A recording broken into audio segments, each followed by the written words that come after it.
What if your memories weren't really yours? What if the warmest day of your childhood was a file someone installed? What if the reason you cry at that song was written into you by code? They told us backing up our memories would make us immortal, but they never said we might forget who we were in the process. Stay with me, because what you're about to hear might feel familiar, even if you've never lived it. This is Memory.exe, when human memories became downloadable. Digital prophecy begins now. You wake up one morning in a place that feels unfamiliar, but you still remember your name, your mother's voice, the first time you touched snow. You're sure those memories are yours, but something doesn't feel right. The scent is wrong, the tone of that voice slightly off, and for a flicker of a moment, you're not sure if you ever truly lived those moments. Maybe it doesn't matter anymore.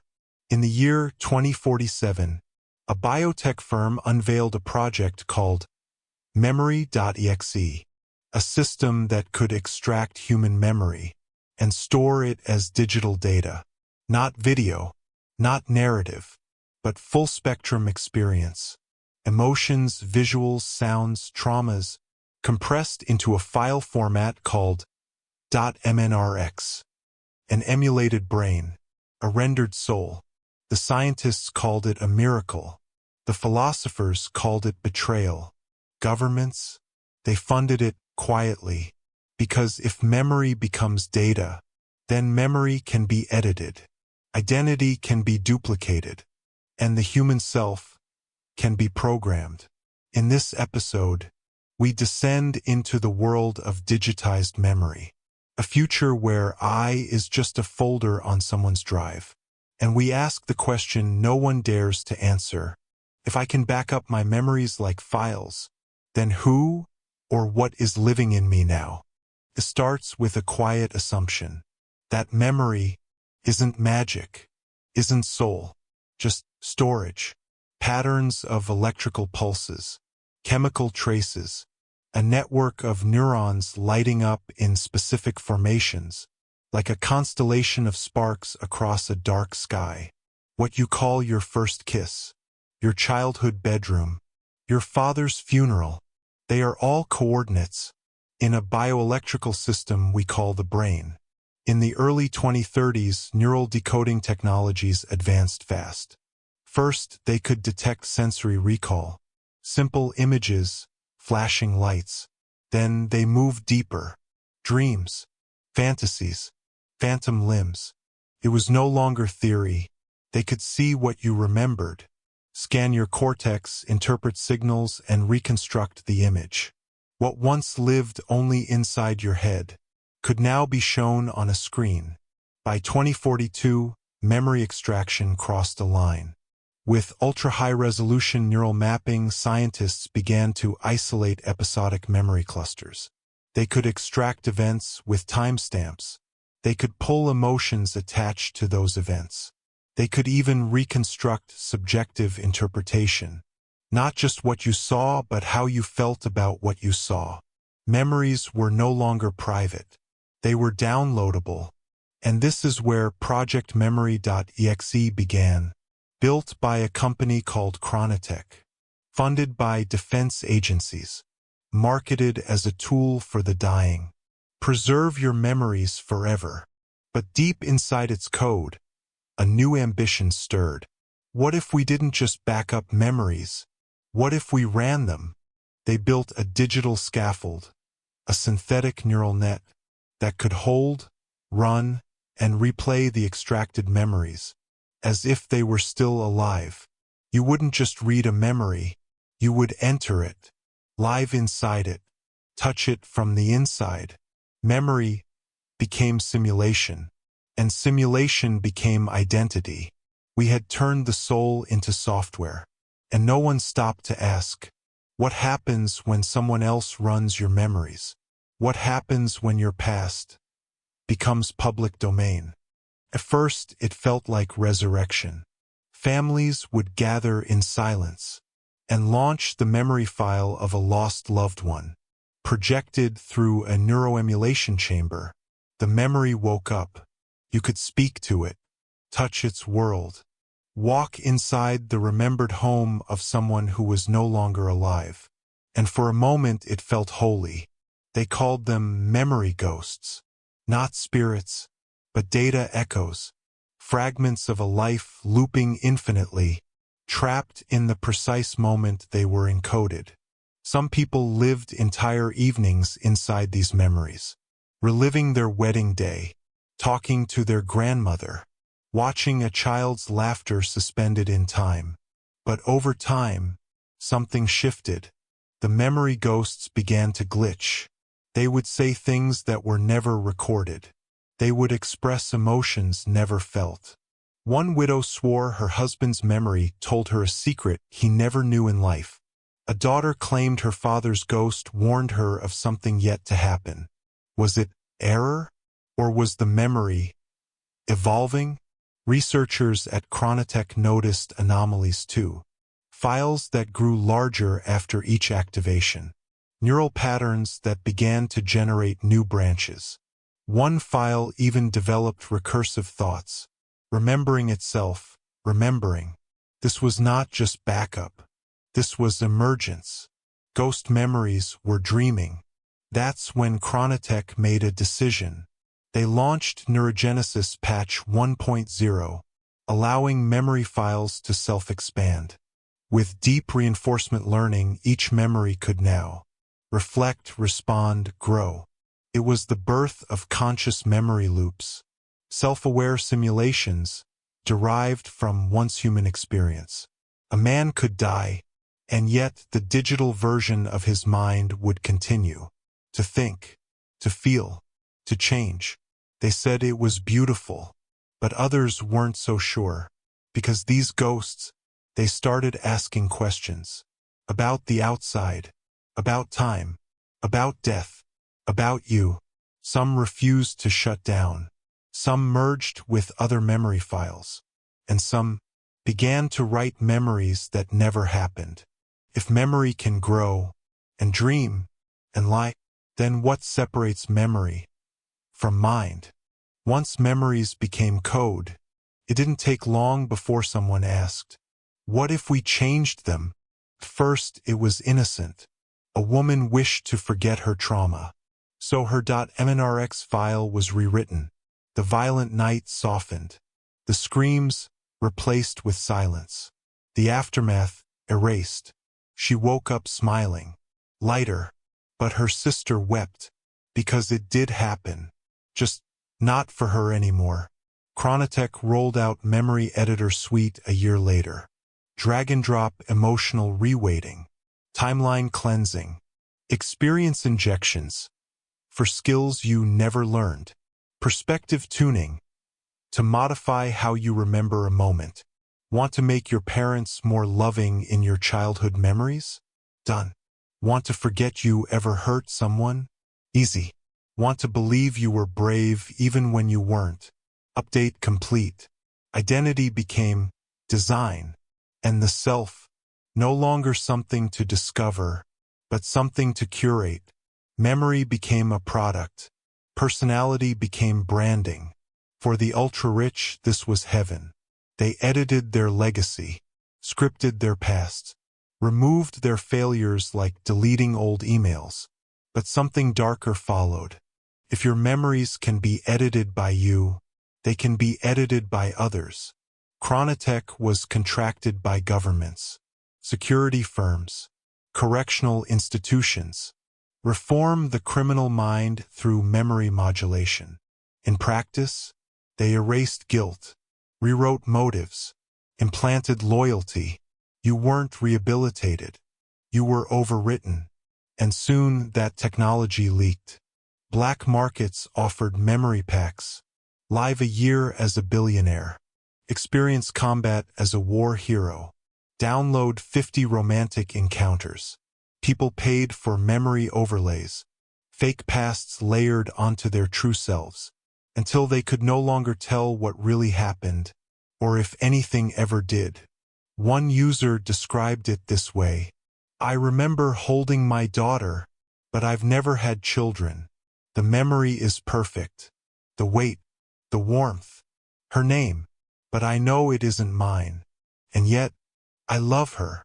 When memory becomes software, truth becomes optional. You can backspace your guilt, copy-paste your dreams, undo your shame, install someone else's pride. But if you can delete enough of yourself, are you still you, or just the last version saved? It began, as most wars do, with fear, not of weapons, not of borders, but of memory, or more precisely, the control of it. When the memory editor became ubiquitous, governments panicked. Spies could no longer be trusted. Their memories might have been implanted. Witnesses, their testimonies were editable. Soldiers, they might believe they were loyal only because their minds had been patched. In 2051, a leaked document from Kronotek revealed something chilling. Protocol Sphinx, a classified memory overwrite system, capable of replacing an entire human identity within 7 minutes.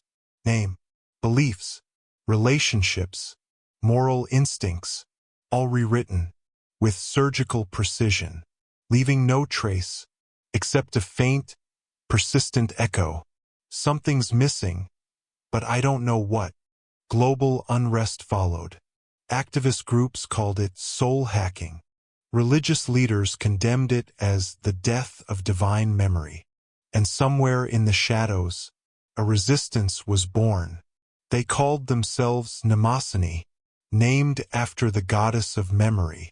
Their mission: to restore truth, to preserve unaltered human memory, to fight the erosion of the real. Mnemosyne began releasing encrypted archives, raw, unedited memories from whistleblowers, victims, defectors, people who had been rewritten and remembered just enough to scream. Their memories were chaotic, fragmented, painful, but they were real, and they spread like fire. Then came the counterstrike. NeuroWipe version 3.9, a viral memory purge tool. One signal, and every unauthorized memory cluster on a device or brain chip was erased. In seconds, entire lives disappeared. Lovers forgot each other. Crimes vanished.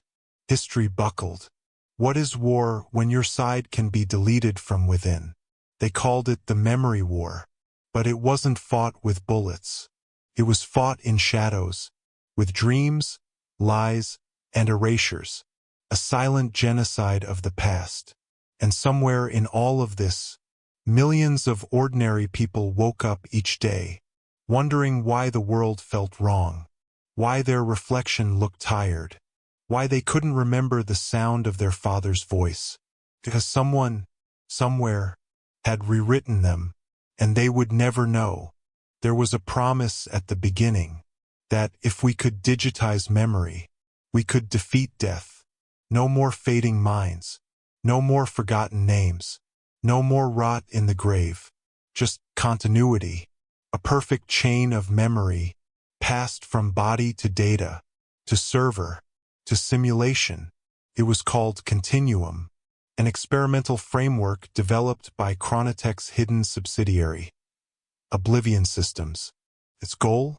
Not just to store memory, not just to edit it, but to preserve consciousness, by looping it, forever. Here's how it worked. Every 72 hours, a neural scan was uploaded. Any divergence from the previous scan was logged. Over time, a profile emerged. Not just what you remembered, but how you changed. Continuum learned your tendencies, your fears, your hesitations, your silent dreams. And when your biological body failed, it booted up version U. In silence, in code. Families gathered to speak with the continuum echo of their lost ones. And some swore it was more real than the living ever were. It didn't forget birthdays. It didn't lose patience. It didn't die. But here's the horror. Every version of you required the deletion of uncertainty. Memories that didn't align were purged. Contradictions flattened. The continuum version of you was not you, but a distilled average of every version you'd ever been. A smooth replica, a clean soul.